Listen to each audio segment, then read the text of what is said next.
최근 통계에 의하면 우리나라 전체 인구 중에 도시에 사는 인구 비율이 무려 81.5%나 되고 있습니다. 아시아에서 최고의 수준인 것으로 나타났습니다. 일본보다 무려 15%나 앞선 이른바 도시화 집중 현상을 보이고 있는 거죠. 전국에서 농가 인구가 차지하는 비중도 보면 지난 2005년 7.1%에서 2010년에 6.1%, 2015년에 5.3%, 그리고 올해 2020년에는 4.7%로 내려갈 것으로 추정을 하고 있습니다. 농업 인구 5% 시대에 접어든 겁니다.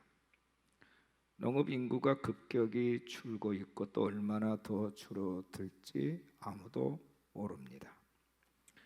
제가 이것을 말씀드리는 것은 농사를 모르는 도시인들이 더 많은데 맥추절을 꼭 지켜야 하느냐 하는 의문들을 가지고 있기 때문입니다. 그러나 하나님께서 맥추절을 지키라고 명하신 이유는 추수에 대한 감사는 면도 있지만 그것만이 아니라 하나님께서 우리를 구원하신 사건에 대해서 감사해야 된다라고 하는 진정한 목적을 우리에게 가르치시기 위해서입니다. 예수님은 말씀을 하셨습니다. 요한복음 4장 35절 36절에서 너희는 넉 달이 지나야 추수할 때가 이르겠다 하지 아니하느냐. 그러나 나는 너희에게 이르노니 너희 눈을 들어 밭을 보라. 희어져 추수하게 되었도다. 거두는 자가 이미 삭도 받고 영생에 이르는 열매를 모으나니 이는 뿌리는 자와 거두는 자가 함께 즐거워하게 하려 함이라. 하늘나라 곳간에 드리고자 하시는 인생 추수에 관한 말씀을 하고 있습니다. 이것이 진정한 맥추절의 의미라는 것입니다. 그러니까 맥추절은 단순한 어떤 곡식에 대한 열매에 대해서 감사하는 차원이 아니라 우리를 죄 가운데서 구원해 주신 은혜를 감사하는 절기다 하는 것입니다. 그래서 맥추절에는 구원의 복음이 잘 나타나 있습니다.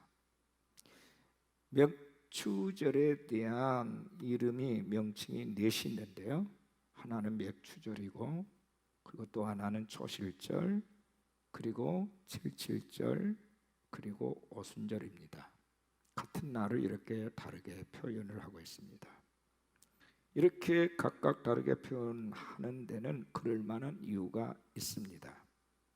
자, 오늘 제목인데 우리 한번 따라합시다. 감사, 감사, 감사, 감사. 제가 왜 감사를 4번 얘기하고 있을까요? 맥추절에 대한 4가지의 다른 단어와 의미를 가지고 있기 때문입니다. 우선 첫 번째 생각해 볼 수 있는 것은 맥추절인데요, 첫 열매와 구원하심에 대한 감사절기입니다. 출애굽기 23장 16절을 보면 맥추절을 지키라. 이는 네가 수고하여 밭에 뿌린 것의 첫 열매를 거둠이니라. 이렇게 말씀합니다. 맥추절이라고 하는 이유는 가나안 땅에는 밀보다도 보리를 더 많이 재배했기 때문입니다. 당시 보리 농사는 가난한 자들의 농사였습니다. 가난한 자의 양식이 보리입니다. 고급 양식이 아니에요. 하지만 보리 농사라도 짓게 하셨고 열매를 주셨다 하는 것에 대해서 감사를 잊지 말라. 하나님은 이스라엘 백성들을 애굽의 종살이에서 구원하셨습니다. 죄로 말미암아 영원히 죽을 수밖에 없는 그들을 구원해 주신 것입니다. 이처럼 하나님께서는 애국 같은 이 죄악 세상에서 저와 여러분을 구원해 주셨습니다. 이 얼마나 감사한 일입니까? 그래서 맥추절을 말씀하시면서 오늘 본문 12절에서는 이렇게 말합니다. 너는 애굽에서 종되었던 것을 기억하라. 기억하고 이 규례를 지켜 행할지니라. 애굽에서 종으로 살았던 것들을 기억하라 하는 것입니다. 우리가 세상에서 세상의 죄의 종노릇 했었는데 하나님께서 죄의 종노릇 했던 우리를 구원해 주신 사건을 기억하라 하는 겁니다. 독일의 유명 정치인 중에 마키 바덴이라는 사람이 있습니다. 이 사람이 어느 날 친구와 함께 지방에 여행을 갔다가 이 경비가 모자라서 아주 값싼 여관에 머물러서 하룻밤을 지냈다고 합니다. 근데 아침에 일어나 보니까 구두가 없어진 거예요. 밤새 도둑을 맞은 겁니다. 화가 난 그는 자신처럼 가난한 사람의 신발을 훔쳐가도록 내버려 두신 하나님이 원망스러웠습니다. 그때 친구가 헌 신발을 그에게 빌려주면서 그래도 오늘은 주일이니까 우리 교회 가서 예배드리자 하고 제안을 합니다. 마키는 마지 못해서 친구와 함께 교회를 갔는데 그 교인 중에 두 다리가 없는 사람이 있었습니다. 그가 눈물을 흘리면서 찬송하고 감사의 기도를 드리고 있었습니다. 그때 마키는 자신에 대해서 한없는 부끄러움을 느끼지 않을 수가 없었다고 합니다. 아니, 저 사람은 두 다리를 잃어버려서 신발이 있어도 신을 수가 없는데 나는 신발을 잃었다고 또 사면 되는 것을 이렇게 원망하고 있었구나. 그는 그 이후부터 언제나 감사의 생활을 했다고 합니다. 항상 감사할 조건을 먼저 찾았습니다. 마침내 그는 국민의 존경을 받는 재무장관이 되어서 국가를 위해 헌신할 수 있었습니다. 여러분, 진정한 맥추절이 뭡니까? 우리 육신의 감사뿐만 아니라 영원히 멸망받을 수밖에 없는 죄인된 나를 하나님께서 구원해 주셨다는 겁니다. 이 구원해 주신 은혜를 감사하는 절기가 맥추절입니다. 여러분, 잊지 마십시오. 이 은혜를 기억하면서 감사할 때에 우리는 하나님의 나라의 진정한 알곡 인생이 될 줄로 믿습니다. 구원해 주신 은혜에 대해서 감사하자.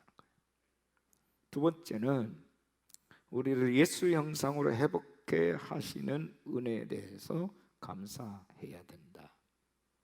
그래서 초실절이라 이렇게 말합니다. 초실절. 맥추절의 다른 이름은 초실절입니다. 레위기서 23장 10절 11절에 보면 이렇게 되어 있습니다. 이스라엘 자손에게 말하 이르라 너희는 내가 너희에게 주는 땅에 들어가서 너희의 곡물을 거둘 때에 너희의 곡물의 첫 이삭 한 단을 제사장에게로 가져갈 것이요 제사장은 너희를 위하여 그 단을 여호와 앞에 기쁘게 받으심이 되도록 흔들되 안식일 이튿날에 흔들 것이며 하나님 앞에 곡물의 첫 이삭을 제사장으로 가져가면 제사장은 그 단을 하나님 앞에서 흔들면서 올려드린다 이 말입니다. 첫 열매를 주신 하나님께 감사하는 겁니다. 그래서 맥추절을 초실절이라고 얘기합니다. 그들이 출애굽을 해서 40년 광야를 지나서 가나안 땅에 입성을 합니다. 그리고 가나안 땅에 들어가서 거둔 첫 열매를 제사장에게 가져가면 제사장 그것을 흔들며 하나님께 올려드립니다. 이 첫 열매는 예수 그리스도를 말하고 있습니다. 예수님은 십자가에서 죽으셨다가 다시 부활하심으로 말미암아 우리 부활의 첫 열매가 되어 주셨다고 말씀을 합니다. 고린도전서 15장 6절을 보면 그러나 이제 그리스도께서 죽은 자 가운데서 다시 살아나사 잠자는 자들의 첫 열매가 되셨도다. 죽은 자의 부활만이 아닙니다. 우리를 예수 형상으로 온전케 해주신 우리 주님께 감사할 수 있어야 됩니다. 이게 초실절입니다. 우리를 예수 형상으로 회복시키는 모든 일에 대해서 믿음으로, 감사함으로 하나님 앞에 나아가야 된다는 것입니다. 영국에서 아주 존경을 받는 고든이라는 장군이 계시는데, 그는 중국에서 벌어진 수십 회의 전쟁터에서 늘 승리를 이끌어낸 사람입니다.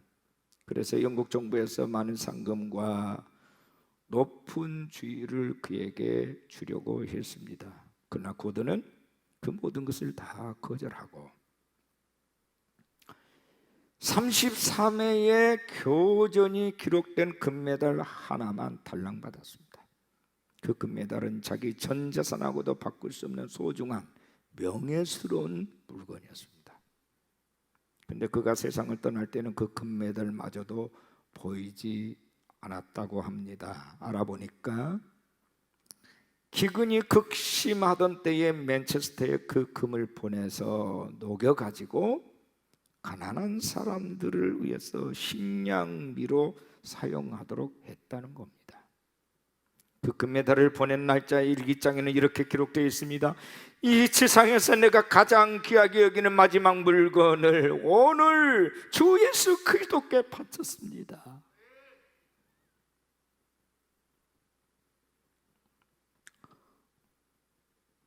초실절이 뭡니까? 예수 안에서는 이미 성취된 사건이죠. 그러나 믿음 안에서는 이제 시작입니다. 우리 안에 믿음이 자라나는 만큼 하나님의 은혜가 더 커지는 거죠. 이것을 상기하고 늘 감사함으로 사는 것이 초실절이에요.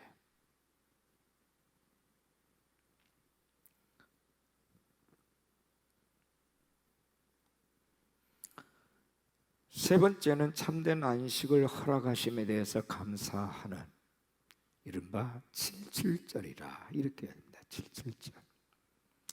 오늘 보면 9절과 10절을 보면 이렇게 되어 있습니다. 7주를 셀지니 곡식의 낫을 대는 첫날부터 7주를 세어 내 하나님 여호와 앞에 77절을 지키되 내 하나님 여호와께서 네게 복을 주신 대로 힘을 헤아려 자원하는 예물을 드려라. 6월절에서 시작해서 7주를 센 다음 그 다음 날을 이른바 77절이라고 얘기합니다. 7주를 7번 지났다 하는 말이죠. 그러니까 6월절 안식 후에 7번이 지난 그 다음 날, 이게 77절입니다. 아니 왜 이렇게 명칭들이 복잡할까? 그거는 그 모든 의미를 다 헤아려서 잊지 말라는 겁니다. 하나님의 은혜를 잊지 말라. 안식일이 7번이니까 이거는 완전한 안식을 말합니다. 처음 열매신 예수 그리스도 안에 있는 안식은 완전하다. 완전하다.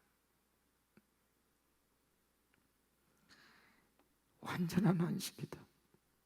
주님이 뭐라 말씀하셨습니까? 수고하고 무거운 짐진 자들아 다 내게로 오라. 내가 쉬게 하리라. 여러분, 예수님 안에 참 안식이 있음을 믿으시기 바랍니다. 모든 사람들은 예수를 나의 주로 믿는 믿음 안에서 완전한 안식을 누리게 되는 것입니다. 하나님께서 그렇게 정하셨고 예수님께서 그 책임을 다하셨습니다.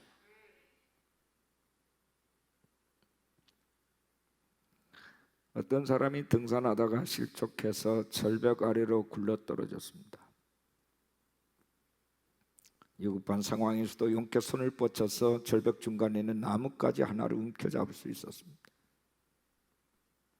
간신히 목숨을 구한 그는 절벽 위를 향해서 소리를 지릅니다. 살려주세요, 살려주세요. 그자 위에서 목소리가 들립니다. 아들아, 염려 말라, 내가 여기 있노라. 하나님의 음성이었습니다. 그 사람은 다급하게 하나님, 저를 이 위험에서 구해 주신다면 당신을 위해서 목숨을 바치겠습니다. 다시 하나님의 음성이 들립니다. 좋다. 그러면 내가 시킨 대로 하겠느냐? 예, 하겠습니다. 그러면 우선 나무를 잡은 그 손을 놓아라. 아니 무슨 말씀이세요? 저는 이걸 놓으면 떨어져 죽습니다. 아니다, 절대로 죽지 않느니라. 내 말을 믿고 그 나무에서 손을 떼라. 이제 한참 후에 그는 다시 소리 지릅니다. 그 위에 하나님 말고 누구 딴 사람 없나요? 여러분, 웃자는 얘기지만 오늘 우리의 모습을 그대로 보여주는 얘기예요.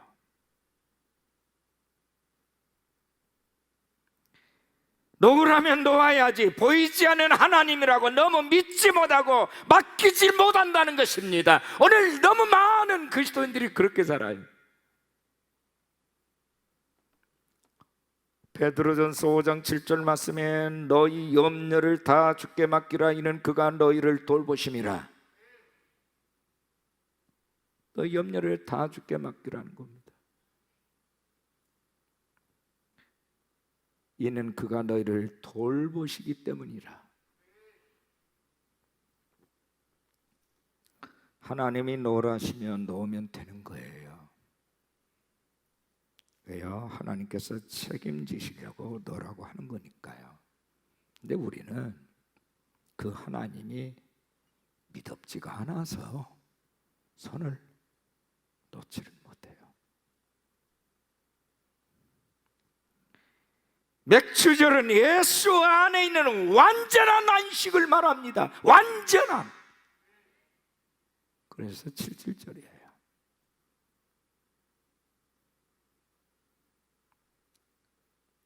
여러분, 예수 안에 참 안식이 있음을 감사하시기 바랍니다. 예수 안에 참 안식이 있어요. 네 번째는 성령의 기름 부으심에 대한 감사입니다. 오순절입니다. 맥주절의 또 다른 이름은 오순절이에요. 레위기서 23장 16절과 21절을 보면 일곱 안식일 이튿날까지 합하여 50일을 계수하여 새 소절을 여호와께 드리되, 50일이라는 단어가 나옵니다. 이 날에 너희는 너희 중에 성회를 공포하고 어떤 노동도 하지 말지니 이는 너희가 그 거주하는 각처에서 대대로 지킬 영원한 규례니라. 여기 50일이 나오지요. 6월절로부터 시작해서 50일째 되는 날이라 해서 오순절이라고 얘기합니다. 이 오순절은요, 예수님께서 부활하신 후 40일 동안 이 세상에 계시다가 하나님의 나라 일을 말씀하시고 승천하셨습니다. 그리고 승천 후 10일 후인, 그러니까 부활하신 후 50일째 날입니다. 그날 오순절에 성령님이 임하셨습니다.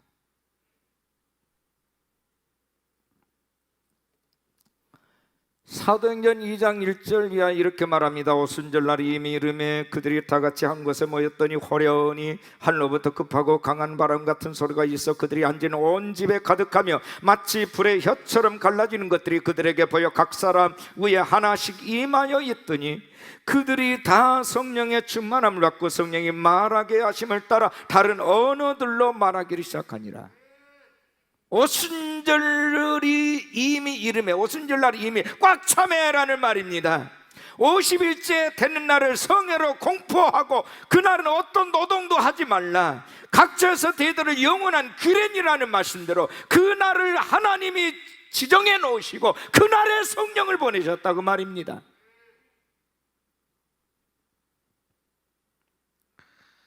오늘 우리에게 이 오순절 사건이 있느냐 하는 거예요.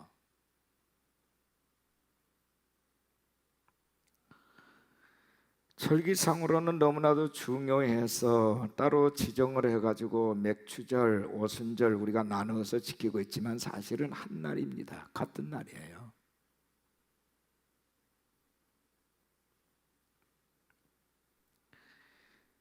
강림하신 성령님은 지금 이 시간에도 우리를 떠나지 아니하시고 우리와 영원히 함께 하십니다.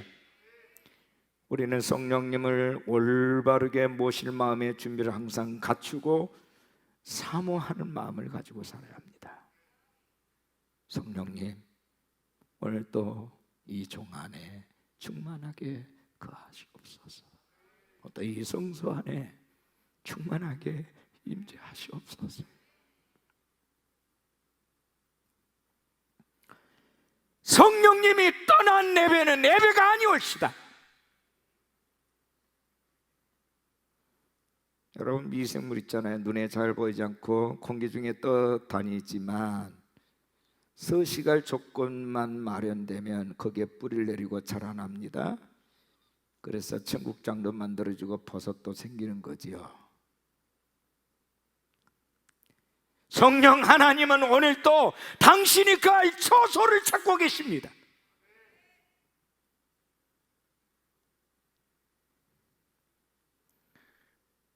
우리가 진실로 하나님을 사랑한다면 그분의 약속을 믿고 그 언약들이 이루어지게 될 처소를 주님 앞에 준비해야 됩니다.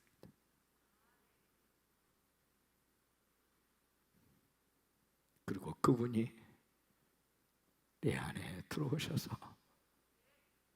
나를 사용하시도록 내 안에 당신의 마음을 일으키고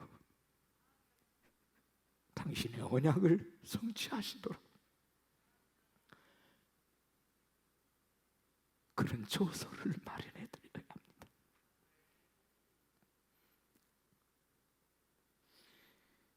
영원히 멸망받아야 될 우리 죄인들을 천에 하나 만에 하나 선택하셔서 예수 그리스도 안에서 우리가 구원을 받게 하셨고 영원한 무궁무진한 은혜를 받도록 하셨습니다.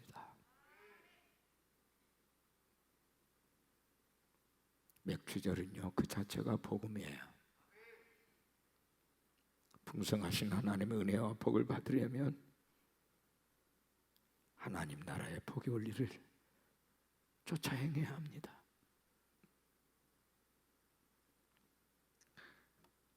욕망을 따르는 것은 흥할 것 같지만 망하고 하나님의 뜻을 따르는 것은 망할 것 같지만 흥합니다.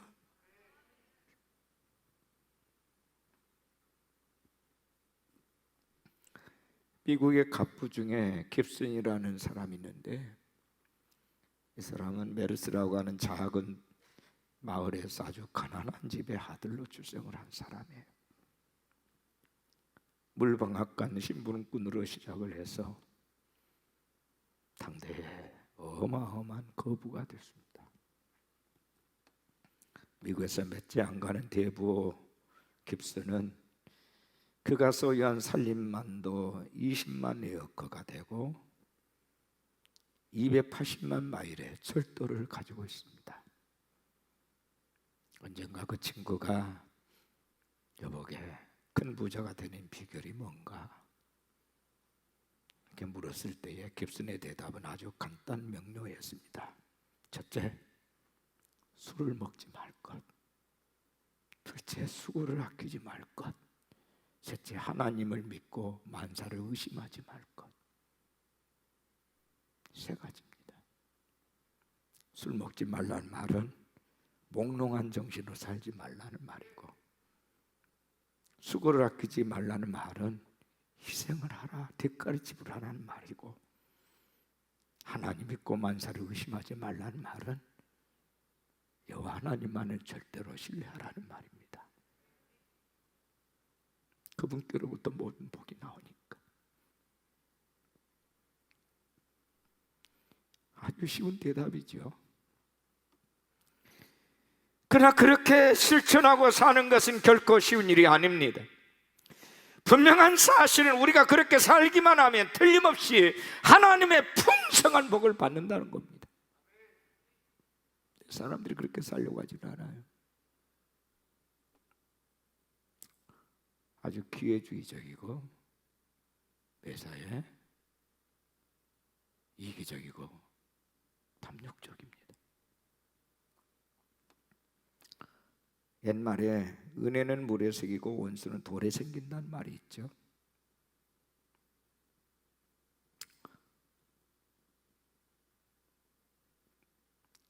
우리에게는 누군가로부터 받은 은혜는 쉽게 잊어버리는 경향이 있습니다. 심지어 하나님께로부터 받은 태산 같은 은혜도 잊어버리고 조금만 어려워도 하나님을 향해서, 사람을 향해서 원망을 하고 불평을 합니다. 이스라엘 백성이 가나안 땅을 향해 갈 때, 광야 생활 중에 힘든 일이 있을 때마다 유월절 하나님의 그 크신 은혜를 까마득하게 잊어버리고 불평을 했습니다. 오늘 우리도 마찬가지입니다. 우리에게는 하나님의 은혜에 대한 악성 건망증이 있습니다. 너무 심해요. 우리의 삶은 순간순간 감사가 끊어지지 아니함에도 불구하고 늘 불평만 해야 되고 있습니다.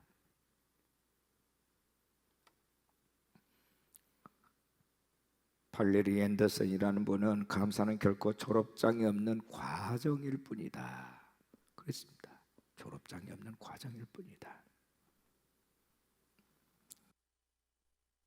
어떤 나병 환자가 있었습니다. 그 병이 심히 점점 심해져서 코와 손가락이 하나씩 떨어져 나가고 썩기 시작합니다. 그러나 그는 비관하지 않고 이렇게 감사하면서 이런 고백을 합니다. 하나님, 내가 온몸이 썩어 죽는다 할지라도 죽는 그 순간까지 나의 성대만은 상하지 않게 하여 주십시오. 그리하시면 이 성대를 가지고 내 생명이 다하는 순간까지 하나님의 사랑을 찬양하며 살겠습니다.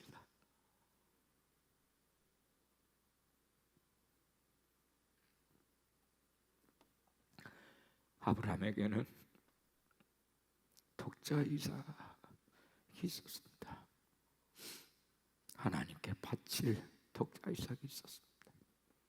마리아에게는 순전한 나드 한 옥합이 있었고요, 어느 가난한 가부에는 두 랩돈, 하지만 자기 전 재산이었습니다.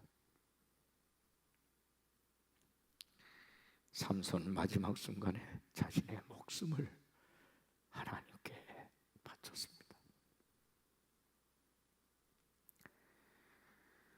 오늘 나에게 가장 귀한 것은 무엇일까? 내가 그 무엇을 우리 주님을 위해서 바칠 수 있을까? 우리의 삶의 터전인 대자연을 주셨고 또 살아가는 데 필요한 모든 것을 주셨습니다. 또 우리를 삼키러 가는 사단 원수에게서부터 우리를 보호하시고 천국으로 인도하시는 하늘 유업과 그 길을 열어주셨습니다. 그 하나님께 우리가 무엇을 드릴 수 있을까요?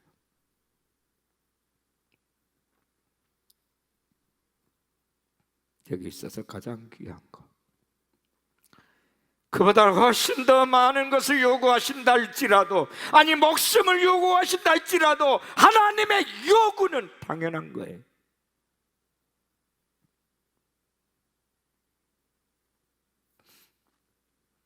시편 30편 11절 12절에 주께서 나의 슬픔이 변하여 내게 춤이 되게 하시며 나의 베옷을 벗기고 기쁨으로 띠띠우셨나이다. 이는 잠잠하지 아니하고 내 영광으로 주를 찬송하게 하심이니 여호와 나의 하나님이여 내가 주께 영원히 감사합니다.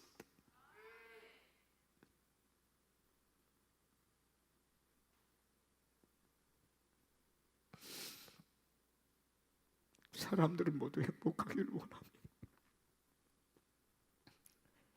근데 그 행복이 나의 선택에 달려있다는 것에 대해서 아는 사람이 많지 않습니다.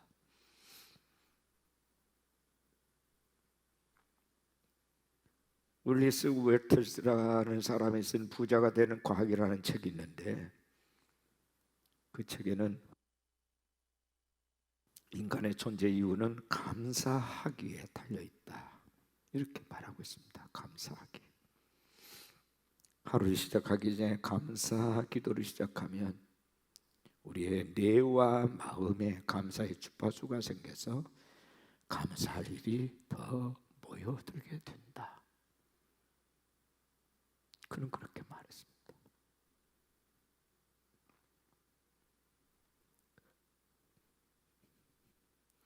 여러분 진정으로 행복해지기를 원하십니까?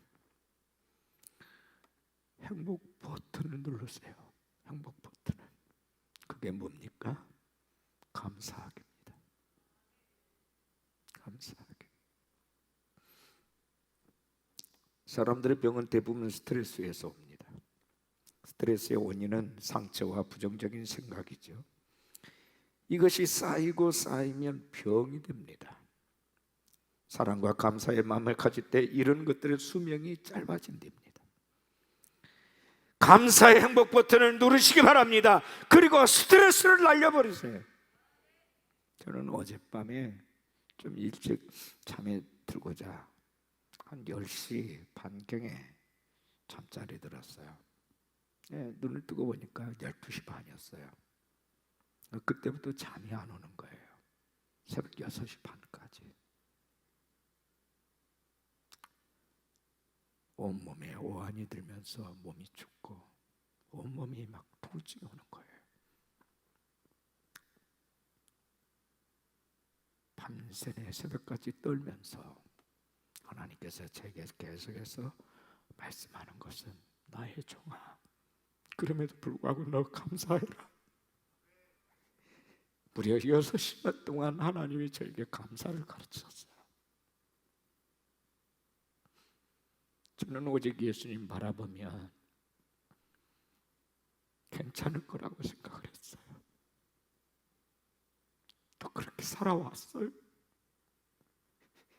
근데 요즘에는 그렇지 않아요. 사람들에게 내가 너무 큰 의지를 했던 거예요. 사람들 때문에 신나가고 사람들 때문에 마음이 아프고 사람들 때문에 배신감을 느끼고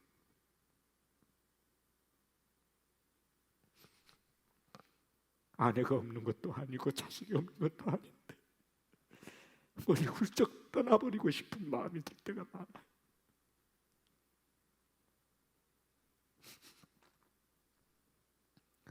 그래서 밤새 내 주님이 저를 위로하셨어요. 내 아들아, 나의 종아, 그래도 감사하자. 우리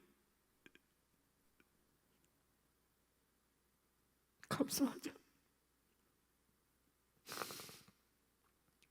엘리야가 한 노들 나무 아래서 하나님 한 만큼 다였습니다. 여기서 내 목숨 거둬주시죠 했던 그 마음이 저에게 있었어요.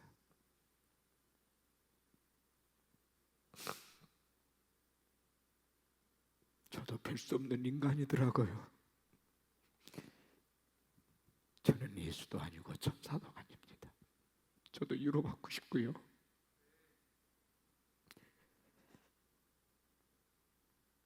누군가로부터 격려를 받기를 원했더라고요. 그때 주님이 밤새도록 제 마음을 만지면서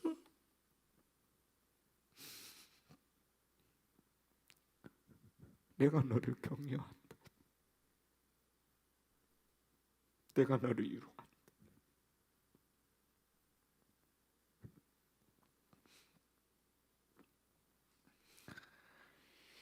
탈무드에 이런 말이 있습니다. 세상에서 가장 현명한 사람은 배우는 사람이고 세상에서 가장 강한 사람은 자기를 이기는 사람이다. 세상에서 가장 행복한 사람은 범사에 감사하는 사람이다.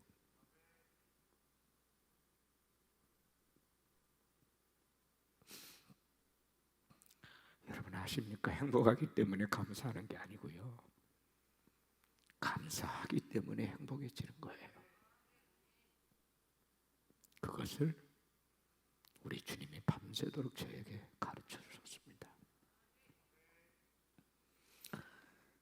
시편 50편 23절에 감사로 제사를 드리는 자가 나를 영화롭게 하리니 그 행위를 옳게 하는 자에게 내가 하나님의 구원을 보이리라.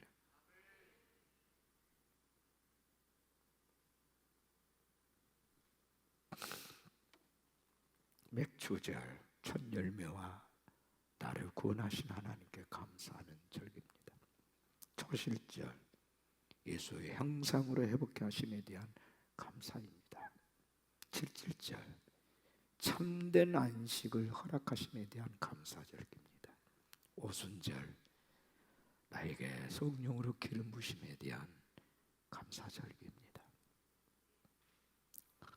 이 감사한 마음이 하나님 나라 갈 때까지 계속 살아있으시기를 주의 이름으로